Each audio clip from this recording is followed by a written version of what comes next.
Kiama kia atwari a ndege bũrũri-inĩ CAPSA nĩ kĩratĩtĩrithia atĩ no nginya arũgamĩrĩri nene amwe a kambuni ya KQ matige wĩra nĩguo yambĩrĩrie kũgacĩra rĩngĩ. Tũrenda mũno kũgĩa na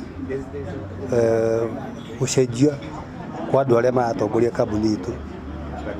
Tũtirĩ na mwĩhoko atĩ arĩa mekukaira gaka no mahote gũcenjia ũrĩa kambuni ĩno ĩkoretwo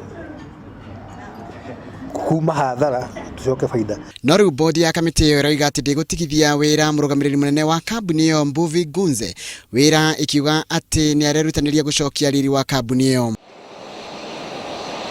O kambuni ya Kenya Airways yugĩte atĩ mũtaratara ũrĩa ũrathiĩ na mbere wa gũtigithia wĩra atwari amwe a ndege na aruti wĩra angĩ ũrarũmĩrĩra watho na kĩhoto. Rĩu bodi ĩrenda atwari a ndege manyite itemi harĩ gũtigĩrĩra kambuni ĩyo nĩ yagacĩra handũ ha kũingĩrĩra mĩhang'o ĩtarĩ na umithio.